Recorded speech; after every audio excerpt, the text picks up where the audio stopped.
3 मतलब something 44% 45% carry कर रहा है। अब उसी के अकॉर्डिंग से ये मार्क्स भी कैरी करता होगा। इस बार जो क्वेश्चन में इस बार नीट के क्वेश्चन में जो रीनीट हुई थी इसमें कॉकरोच नहीं दिया था, कॉकरोच नहीं आया था। कॉकरोच नहीं आने का संकेत यही होता है बच्चों कि कॉकरोच धीरे-धीरे ना सिलेबस में इंसेक्ट बोल के फ्रॉग को डाल दिया। But hello everyone, welcome back to this channel and this channel is only made for you guys. And मैं ये बात कह देना चाहता हूँ कि this video is only made for those who are preparing for NEET. And मैं बता रहा हूँ जो भी स्टार्ट किया ना प्रिपरेशन, उनके लिए जरूरी है वीडियो, क्योंकि ये वीडियो उनके लिए नहीं है, ड्रॉपर के लिए नहीं है।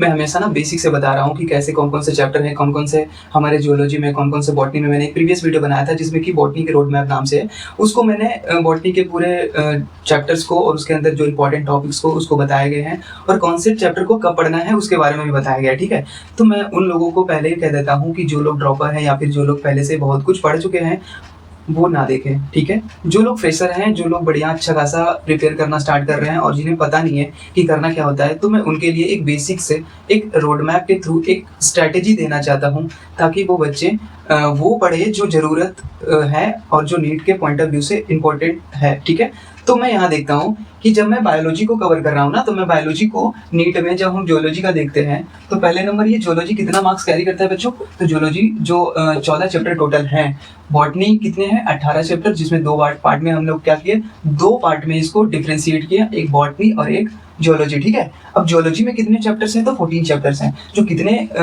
ऑल ओवर देखा जाए तो कितने चैप्टर्स को कैरी कर रहे हैं, तो 43%।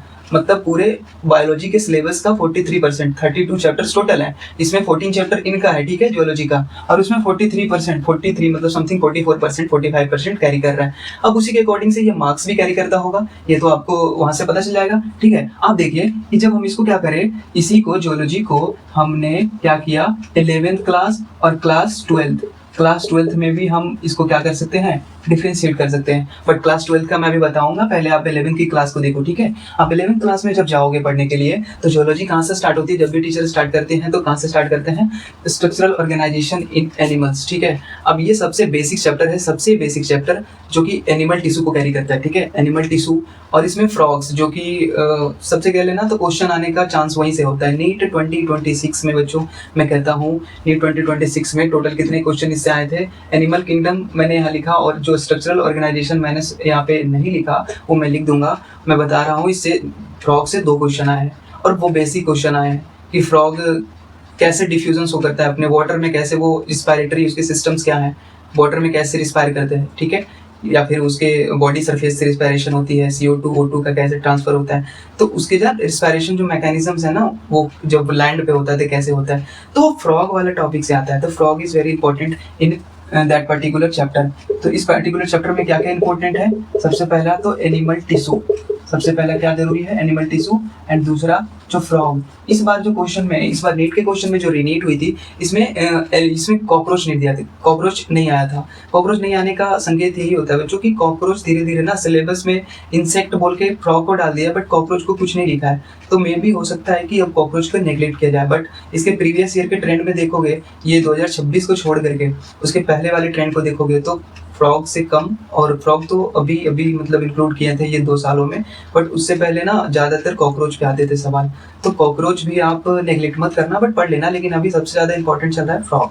ठीक है, तो फ्रॉग एंड एनिमल टिश्यू में आप अलग अलग टिश्यूज एनिमल्स के जो भी होते हैं, विथ टिश्यूज, कनेक्टिव टिश्यूज, सभी कुछ इसमें पढ़ने का बेसिक्स है। ठीक है, यहाँ से एक देखते हैं क्वेश्चन कितने आने का चांसेस होते हैं। 2 to 4 questions in one chapter, इस चैप्टर कैरी कर सकता है 2 से 4 क्वेश्चन। इस बार 2 क्वेश्चन आए थे। ठीक है, अब दूसरा चैप्टर है animal tissue, sorry animal kingdom. ठीक है, अब एनिमल किंगडम में क्या देखेंगे, एनिमल किंगडम में बेसिकली हम लोग वो उसके डिफरेंट जो फाइलम्स है ना, उसके बारे में स्टडी करते हैं, और वहीं से क्वेश्चन आते हैं। कॉमन कैरेक्टरिस्टिक्स, जैसे कॉर्डेट का क्या कैरेक्टरिस्टिक्स, इस बार ना एनिमल किंगडम से 5 क्वेश्चंस बने हैं, और पांचों क्वेश्चन कैसा है, पहला स्पॉन्जेस है, उसमें भी डिफ्यूजन कैसे बॉडी सरफेस से रिस्पायरेशन, उसके अंदर कैसे गैसों का ट्रांसफर होता है, उसके बारे में पूछा गया है। इकाइनोडर्मेटा से पूछा गया है, उसके लार्वल स्टेज में कैसी सिमेट्री होती है, फिर उसके एडल्ट स्टेज में कैसे सिमेट्री होती है, उससे पूछा गया है।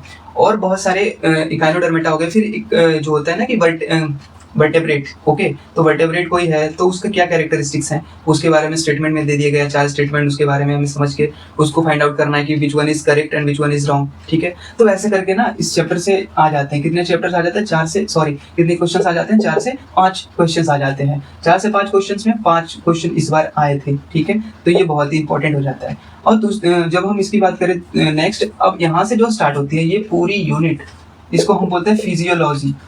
फिजियोलॉजी, ओके, अच्छा, फिजियोलॉजी में क्या करते हैं हम लोग, बेसिकली एनिमल फिजियोलॉजी को पढ़ते हैं हम लोग। बेसिकली जो हमारे जितने भी वाइटल प्रोसेसेस हैं, जैसे कि हम लोग पहले डाइजेशन एंड एब्जॉर्प्शन भी पढ़ते थे, एक चैप्टर था जिसमें हम लोग फूड के बारे में, न्यूट्रिशन कैसे पचता है उसके बारे में, उसके डाइजेस्ट कैसे होते हैं, ठीक है, उसके बारे में पढ़ते थे। अलग अलग प्रोसेस होता था, अलग अलग इंजाइम्स वहाँ पे एक्ट करते थे, अलग अलग हमारे डाइजेस्टिव सिस्टम हुआ करते थे, तो उसके बारे में पढ़ते थे। बट अभी वो चैप्टर से वो मतलब सिलेबस से डिलीट कर दिया गया जब सिलेबस को रेशनलाइज किया गया।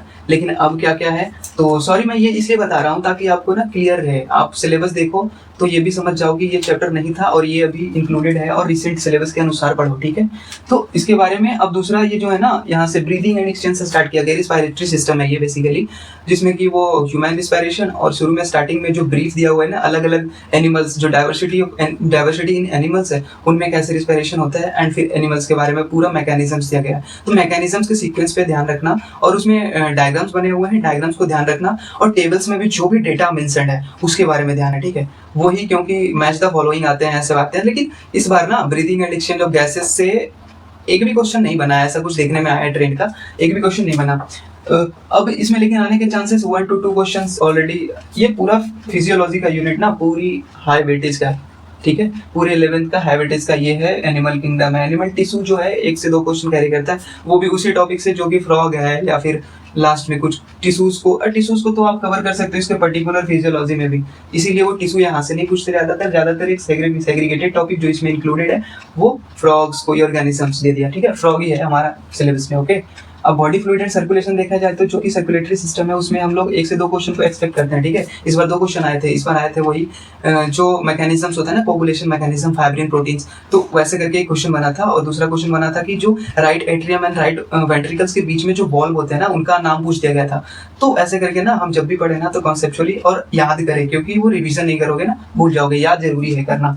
तो इसमें भी ऐसे क्वेश्चन बनते हैं, 1 to 2 क्वेश्चन, इस बार 2 क्वेश्चन आए थे। ओके, अब पांचवा चैप्टर क्या है हमारा, पांचवा chapter excretory product and there elimination, जिसको हम लोग एक्सक्रीटरी सिस्टम बोलते हैं। इसमें से इस बार का एक क्वेश्चन बना है जो कि हेनलेस लूप में रीअब्जॉर्प्शन का है ना, हेनलेस लूप में कैसे रीअब्जॉर्ब हो रहे हैं, जो वाटर लेते हैं ना उसमें फिल्ट्रेशन होता है। तो ठीक है, वहां से आप लोग रिलेट कर सकते हो कि एक क्वेश्चन इस बार आए हैं और 1 से 2 क्वेश्चन की एस्टिमेट इसमें रखा जा सकता है कि कितने क्वेश्चंस बनते हैं। ठीक है, अब जो नेक्स्ट जो चैप्टर है, six chapter, this is locomotion and movement. Locomotion and movement में ना 2 पार्ट्स में ब्रेक करके दिया गया है, एक तो मसल्स वाला पार्ट है और एक बोन्स वाले पार्ट है। तो उसको समझने के लिए, और इस बार सबसे हाई वेटेज का अगर कोई माना जा रहा है अभी का 2000 रीनीट वाले में, तो यही रहा है लोकोमोशन एंड मूवमेंट पूरे फिजियोलॉजी में। कितने क्वेश्चंस कैरी किया इस बार, तो ये टोटल 4 क्वेश्चन को कैरी किया। ठीक है, 4 क्वेश्चन आए हुए हैं। और न्यूरल, और कैसे कैसे क्वेश्चन पूछे गए जानते हो, क्वेश्चंस ऐसे थे जैसे कि अरेंज करना, बोन्स को अरेंज करना, जो लोअर लिम्स के है ना उन बोन्स को अरेंज करना, कि फीमर, पेटेला एंड जो टिबिया, फिबुला जो ऐसे है ना उनको अरेंज करना कि कौन किससे टार्सल्स, उसका एक असेंडिंग ऑर्डर या डिसेंडिंग ऑर्डर में ऐसे करके वो देखना है कि अपर टू लोअर या बॉटम टू टॉप, ऐसे करके वो दिया गया था। तो उसमें अरेंजमेंट का वो आया था, और ये पूछा गया था कि विच वन इज, मतलब उसी के पार्ट का 2 अरेंजमेंट का क्वेश्चन आ चुका है। ठीक है, तो ये जो लोकोमोशन एंड मूवमेंट है ये 2 से 3 क्वेश्चन कैरी करता है, बट इस बार 4 क्वेश्चन आ गई थी रीनीट 2026 में।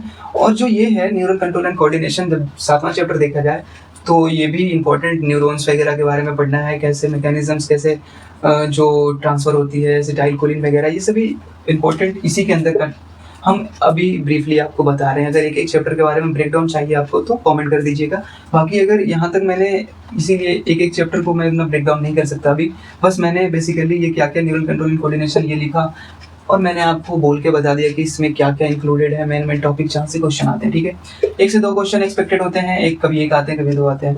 और केमिकल कंट्रोल एंड कोऑर्डिनेशन जो कि फिजियोलॉजी का लास्ट यूनिट है, केमिकल कंट्रोल एंड कोऑर्डिनेशन, इससे हार्मोन्स के बारे में, पिट्यूटरी हार्मोन्स, जो इसमें ज़्यादातर मैच द फॉलोइंग, या तो उसके पर्टिकुलर फंक्शन से आ जाते हैं मैच करना, एक तरफ हार्मोन्स लिख देते हैं, दूसरा फंक्शंस, या फिर उसके डिफिशियंसी से डिजीजेज जो भी प्रोड्यूस हो रहे हैं डिजीज, तो उसके बारे में उससे मैच करना, तो ये क्वेश्चन बन जाते हैं, ठीक है। तो इस प्रकार से अगर देखा जाए तो रीनेट के अकॉर्डिंग ये जो एनिमल किंगडम है ना, इस बार का सबसे बढ़िया वेटेज कैरी कर रहा है। उसके बाद फिजियोलॉजी और स्ट्रक्चरल ऑर्गेनाइजेशन में अगर कोई कर रहा है तो वो फ्रॉग है, ठीक है। ऐसे करके अगर देख ले बच्चे तो हम सिंपली समझ सकते हैं कि बॉटनी में तो हमने पिछली बार बता दिया कि आपको क्या करना है क्या नहीं, बट जियोलॉजी में मैं आपको बता रहा हूँ कि क्लास 11th में जो सबसे स्मार्ट और एक स्मार्ट मूव होगा जो समझने में आपको हेल्प करेगी कि कैसे हम लोग कैसे पढ़ें कि जियोलॉजी को फिक्स कर पाए, तो सबसे पहले एनिमल किंगडम वगैरह को जितने भी एग्जांपल्स है उसको अच्छे से लर्न करो, एनसीईआरटी की लाइन बाय लाइन उसको बढ़िया से समझो, और उसके डायग्राम्स देखो, उसके डायग्राम्स के लेवलिंग की प्रैक्टिस करो, वो आपको करवा देते होंगे आप जहाँ भी पढ़ रहे हो। फिजियोलॉजी में समझो, समझने पे ज़्यादा, क्योंकि इंपॉर्टेंट मैकेनिज्म्स जो भी होते हैं उनको समझो, और याद तो हमेशा रखना पड़ेगा, तो समझ के याद करोगे, ज़्यादा समय तक याद भी रहेगी। और प्रॉपर एक स्ट्रेटेजिकली क्या करो, रिवाइज करते रहो वीक्स में, या फिर वीक 2 वीक्स ऐसे करके, वो ना 3 दिन में, या फिर ऐसे करके रिवाइज करते रहो। वैसे करके हमने 11 का देख लिया टोटल, ठीक है। और मैं अभी क्लास 12 का बताता हूँ, ठीक है। तो अब हम बात करें कि क्लास 12 में क्या होना है, तो समझते हैं।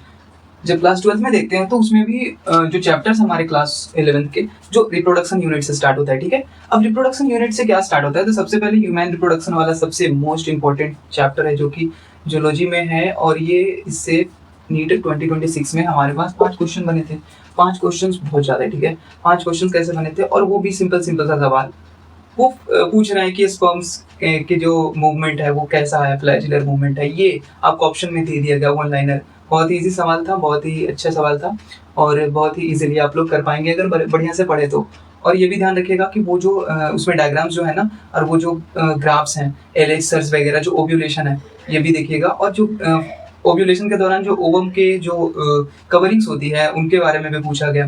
तो वैसे करके ना उनके अलग अलग टॉपिक्स हैं, तो ओव्यूलेशन वाले टॉपिक्स को अच्छे से पढ़ें, और उनके हार्मोनल चेंजेस, जैसे कि उसमें चेंजेस हो रहे हैं ना, अगर एलएच सर्ज हो रही है, एफएसएच का डिक्रीमेंट या फिर इंक्रीमेंट जो भी दिख रहा है आपको, प्रोजेस्टेरोन, एस्ट्रोजन क्या क्या चल रहा है, या फिर पिट्यूटरी में क्या इवेंट हो रही है, और वो बहुत सारे इवेंट्स होते रहते हैं, उनको आप समझिए बढ़िया से, ताकि आपका जो भी ये ह्यूमन रिप्रोडक्शन में कैसे वो ओव्यूलेशन का फिजियोलॉजिकल मैकेनिज्म है वो समझिए, वो इंपॉर्टेंट है, इसीलिए वहीं से सवाल ज़्यादातर वहीं से बनते हैं।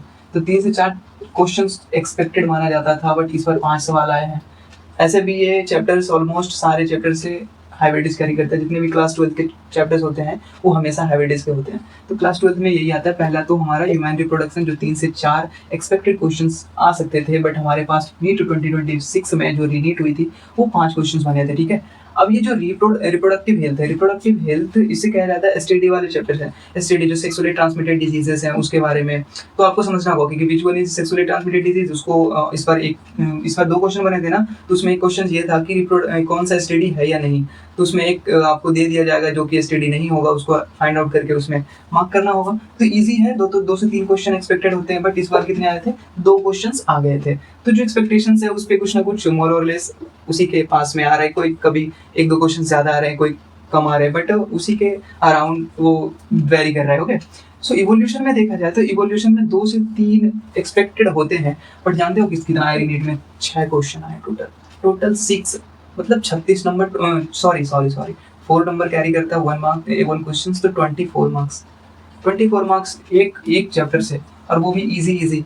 वो जो Australian marsupials on placental mammals करके वो जो टेबल दिया हुआ है ना, उससे क्वेश्चंस बने हैं बच्चे, तो बढ़िया से प्रॉपर उसके जो टेबल्स है ना, और खासकर उसमें डेटा, और उसके जो कैसे डेवलपमेंटल जो कैसे इवॉल्व हुए हैं ना, उसमें जो एविडेंसेस ऑफ इवोल्यूशन करके एक टॉपिक है, उसके स्टेटमेंट आया था, उसका स्टेटमेंट और उसी का क्वेश्चन एक बना था। तो मैंने क्वेश्चन देखा, उसमें बहुत सारे क्वेश्चन बने हैं, जिसमें बहुत सारे क्वेश्चन मैंने आपको भी बताया, और बहुत सारे हैं, तो आप लोग एनालाइज जरूर करें, समझिए कि क्या कितने कौन सा ज़्यादा वेट, किस टॉपिक ज़्यादा मार्क्स आ सकते हैं, जो हाईलाइटेड टॉपिक्स हैं उसको बढ़िया से देखना बहुत ज़रूरी है।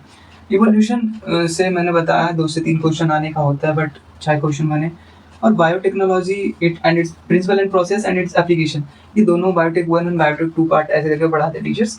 तो ये जो हमारा बायोटेक 1 एंड बायोटेक 2 है वो 5 to 6 क्वेश्चंस को कैरी करता है, बट इस बार उसका कितना क्वेश्चन आए थे, वो टोटल 4 क्वेश्चंस बने थे। इसमें भी प्लाज्मिड्स के बारे में और इसके ना जो रिकॉम्बिनेशन साइट्स होते हैं ना उसको याद करना कि कहाँ पे हम लोग अपना जीन ऑफ इंटरेस्ट को ऐड किए तो कौन सा इनएक्टिव हो गया, कौन सी रेजिस्टेंट बन गई, कौन सी एंटीबायोटिक रेजिस्टेंट, तो ऐसे करके उसमें एक दिया हुआ है, पूरा दिखाया गया पूरा एक डायग्राम से, तो उसे आप समझो और वहाँ से उसको बढ़िया से बायोटेक्नोलॉजी वाले यूनिट में अंडरस्टैंडिंग के साथ साथ जो याद करने का है ना, बहुत अच्छा खासा याद करने का, तो प्रॉपर इसको समझो और याद करो जिससे कि आपका ये बायोटेक आसान हो जाए।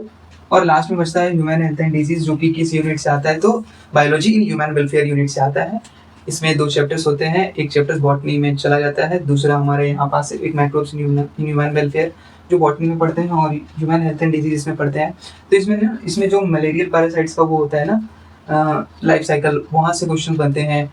और इसके अलग अलग इसमें एड्स वगैरह है, बहुत सारे टॉपिक्स इंक्लूडेड है, तो उसको बढ़िया से पढ़ें। और इसमें ज़्यादातर पैरासाइट्स के बारे में याद रखें जो डिजीज कॉज कर रहा है या फिर कोई इन्फेक्शन कॉज कर रहा है, वो अलग अलग दिया हुआ है इसमें, तो आप समझें और इसे याद रखें एज इट इज़। ये थोड़ा इजी माना जाता है क्योंकि अगर आपको एग्जाम्पल्स याद हो तो करने में आसान हो जाता है, ठीक है। तो हमारे अगर देखा जाए तो ये पूरे 12th के चैप्टर में अगर कोई हाई वेटेज कैरी कर रहा है तो वो रिप्रोडक्शन का यूनिट ये वाला दोनों, ये तो फिर भी अंडरस्टैंड कर लेते हैं, इसको रटना भी होता है, समझना क्या है इसमें थोड़ा सा समझने का है कि क्या कैसे चल रहा है स्टडी वाले यूनिट में, और जो और बहुत सारे पार्ट्स हैं जो समझ सकते हैं। लेकिन इसमें समझ के उसके रिप्रोडक्टिव ऑर्गन्स को समझ के ऐसे क्वेश्चन एक और बने थे कि रिप्रोडक्टिव ऑर्गन्स, जो मेल रिप्रोडक्टिव ऑर्गन है उसमें कोई फीमेल रिप्रोडक्टिव ऑर्गन ऑप्शन में दे दिया, पूछ दिया कि which one is the male reproductive organ, उसको फाइंड आउट करो। तो उसमें से बहुत सारे वैसे करके क्वेश्चंस बनते हैं और वो आए हैं, आप अच्छे खासे नीट के पेपर 2026 रीनीट वाला देख सकते हो, उसमें आए, इसीलिए 5 क्वेश्चन बन चुके टोटल इसमें से इस बार के नीट 2026 में। और ये रिप्रोडक्टिव हेल्थ, ये तो हो गया रिप्रोडक्शन का यूनिट हो गया, ये रिप्रोडक्शन का यूनिट हो गया जो कि बहुत ज़्यादा इंपॉर्टेंट है, ठीक है, रिप्रोडक्शन। दूसरा इवोल्यूशन है, जेनेटिक्स एंड इवोल्यूशन करके, तो जेनेटिक्स तो बॉडी में चला गया और इवोल्यूशन यहाँ बचा, इसमें से बहुत ज़्यादा आ गया, इसमें फैक्चुअल भी है और समझने की वो जो टेबल्स वगैरह है ना उसको समझने की है, और इसमें पीरियड्स वगैरह का वो दिए गए हैं कि कौन से पीरियड्स में कौन इवॉल्व हुए हैं, कौन फिर वो विलुप्त हो गए, एक्सटिंक्ट हो गए, ऐसे करके वहाँ से समझ लेना है। और बायोटेक दोनों को कॉन्सेप्चुअली पढ़ना, प्लस में याद करने वाला बहुत सारा इसमें सीक्वेंस वगैरह सब कुछ है, इसको समझना। और ह्यूमन हेल्थ एंड डिजीज में सिंपल याद करो एग्जाम्पल्स और बाकी सब बढ़िया अच्छा खासा उसके डन हो जाएगा।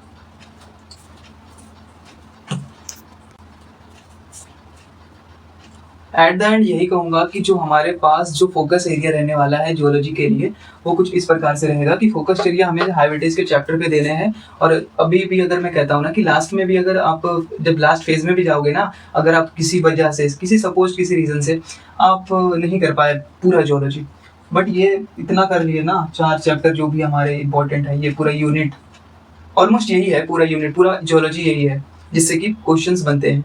और जो लॉ वेटेज कैरी करता है उसको मैंने यहाँ पे लिखा ही नहीं, 1-2 क्वेश्चन इसमें आते हैं उसको नहीं लिखा, ठीक है। सबसे पहले तो ह्यूमन रिप्रोडक्शन आपको बता दिया है, 12th का सबसे इंपॉर्टेंट टॉपिक है ह्यूमन रिप्रोडक्शन। और ये एनिमल किंगडम जो कि 11th, और फिजियोलॉजी जो बहुत ही इंपॉर्टेंट है ह्यूमन फिजियोलॉजी उससे, और ये दोनों 11th का यही दोनों सबसे ज़्यादा इंपॉर्टेंट है और वेट कैरी करता है, मार्क्स कैरी करते हैं, इसीलिए इसको बढ़िया से प्रिपेयर कर लो ना तो ईजी हो जाएगा आपके लिए, ठीक है। और इवोल्यूशन और फिर ह्यूमन हेल्थ एंड डिजीज जो ह्यूमन बायोलॉजी ह्यूमन वेलफेयर से आते हैं, और ये इवोल्यूशन तो वो थोड़ा सा करना पड़ेगा, उसको रटना पड़ेगा, और उसके डेटा बहुत सारे हैं और उसमें बहुत सारे कुछ समझने वाला है, तो उसको समझने का ट्राई करना और समझना। और ये सभी इंपॉर्टेंट चैप्टर्स हैं। सबसे पहले करना क्या, सबसे पहले आपको क्या करना है, राइट कंटेंट। आप जहाँ से भी पढ़ रहे हो सही कंटेंट पढ़ना, क्योंकि आप जहाँ भी पढ़ रहे हो अच्छा कंटेंट मिल रहा होगा, इसीलिए उस कंटेंट पे ट्रस्ट करना। टीचर जो बोले सुनना, ठीक है।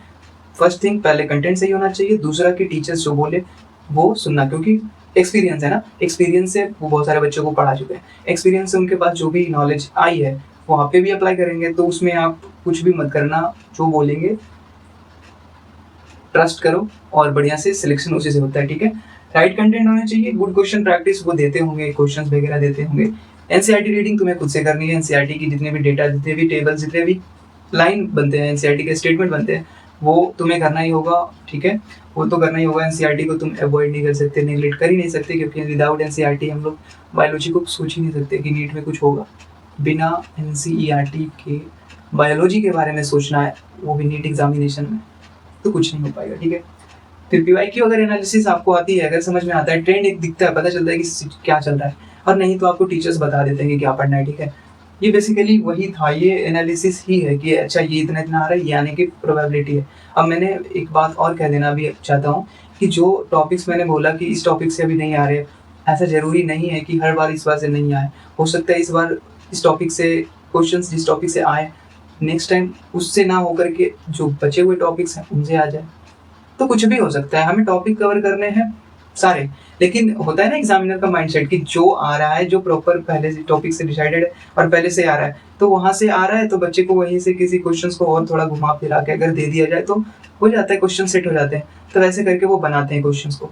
तो हमें समझना पड़ेगा कि क्वेश्चंस को करने के लिए हमें वो टॉपिक्स तो पढ़ने ही है जो कि इंपॉर्टेंट है और जो हाईलाइटेड, जो कि ज़्यादा मार्क्स जिस पर्टिकुलर चैप्टर के, जिस पर्टिकुलर टॉपिक ज़्यादा वेट कैरी कर रहा है, जो हाईली इंपॉर्टेंट है, उसको तो पढ़ना ही है। बट उसको भी पढ़ना है जो कि नहीं आ रहा है, नहीं आ रहा है, बट एक बार तो गो थ्रू कर लेना है। एनसीईआरटी से जरूर कर लेना है। अगर उसका कोर मत ज़्यादा मत पढ़ो डीपली, बट थोड़ा थोड़ा तो पढ़ लो, ताकि अगर वो एक बार भी देखो ना तो वो अच्छे से तुम्हारा हो जाए। पीवाईक्यू एनालिसिस, वो टेस्ट वगैरह अगर तुम दे रहे होगे, अगर दोगे, ठीक है, तो टेस्ट में क्या करते हैं, टेस्ट बेसिकली होता है तुम्हें पता चले कि तुम कर क्या रहे हो, तुम जैसे पढ़ रहे हो करना क्या है, अब आगे उसमें कुछ इम्प्रूवमेंट की गुंजाइश है, अगर है तो वो तुम्हारे एग्जाम से पहले फिक्स हो जाए और उसको तुम खत्म भी कर चुके होगे, और फिर एग्जाम्स दोगे तो बढ़िया अच्छा खासा मार्क्स आ जाएंगे। तो इससे क्या होता है कि वो टेस्ट हमेशा वो नहीं करता, तुम्हें सिलेक्ट नहीं करवा रहा है वो, ठीक, वो तुम्हें बस एक आइडिया दे रहा है कि ये सिलेक्शन के लिए ये क्राइटेरिया है, तो ऐसे होने वाला है, ठीक है। इसके लिए तुम्हें क्या करना पड़ेगा, टेस्ट देना पड़ेगा, टेस्ट को एनालाइज करना पड़ेगा, और टेस्ट को एनालिसिस में जो भी वीक एरिया तुम्हें फिक्स करें, वीक एरिया के लिए ही टेस्ट होते हैं। टेस्ट इसलिए नहीं होते कि टेस्ट तो तुम्हें मार्क्स पता चले और इसी की वजह से तुम लोग टेस्ट को डिसकंटिन्यू कर देते हो, छोड़ देते हो कि मार्क्स ही नहीं आ रहे। टेस्ट को मार्क्स सेंट्रिक मत बनाओ, टेस्ट को एनालिसिस बेसिस पे देखो कि कहाँ हम लोग वीक हैं। अगर क्वेश्चन नहीं बन रहा है ना तो उसका कॉन्सेप्ट पढ़ो, बनेंगे, क्वेश्चन को अच्छे से एनालाइज करना। टेस्ट प्रैक्टिस करने के बाद जो एनालिसिस होती है, फिक्स करो वीक एरिया को एनालिसिस करके, और वर्क करो, उस पर वर्क करके फिक्स करो, और मैक्सिमम मार्क्स ऐसे ही अचीव होता है। तो जियोलॉजी की स्ट्रेटजी में यही थी, और जियोलॉजी की जितनी भी स्ट्रेटजी मैंने बॉटनी में भी बता रखा है। और हमेशा एक सीक्वेंस में पढ़ना चैप्टर को, ज़्यादा कुछ सीक्वेंस का ये नहीं है। फिजियोलॉजी एक साथ पढ़ना, रिप्रोडक्शन एक साथ पढ़ना, यूनिट जो रिप्रोडक्शन का यूनिट एक साथ पढ़ना, और फिर बायोटेक्नोलॉजी का यूनिट दोनों सेम साथ में पढ़ना। वैसे ये थोड़ा ईजियर साइड है, मतलब पढ़ने का कोई इशू नहीं है, बट हाँ पढ़ना तो कुछ एक जैसे चैप्टर को एक साथ पढ़ना तो ज़्यादा अंडरस्टैंडिंग अच्छी होगी और लर्न करने में दिक्कत नहीं होगी, समझने में दिक्कत नहीं होगी, ठीक है। इसी के साथ मैं हमेशा कहता हूँ कि इसी तरह ये मैराथन है, धीरे धीरे प्रिपेयर करते रहो, और हमेशा कभी भी स्प्रिंट की तरह एक बार में कुछ नहीं होता। धीरे धीरे एक एक छोटे छोटे स्टेप्स, छोटे छोटे जो टारगेट अचीव करने का, जो आपने कुछ भी सेट कर रखा हो, टेस्ट में मार्क्स अचीव करना या फिर टॉपिक फिक्स करना, जो भी कर रखा हो वो मायने रखते हैं, और वही आपके रिजल्ट में दिखते हैं, ठीक है। तो all the very best, you seen in the next video, and till then bye bye, and best of luck for your new journey.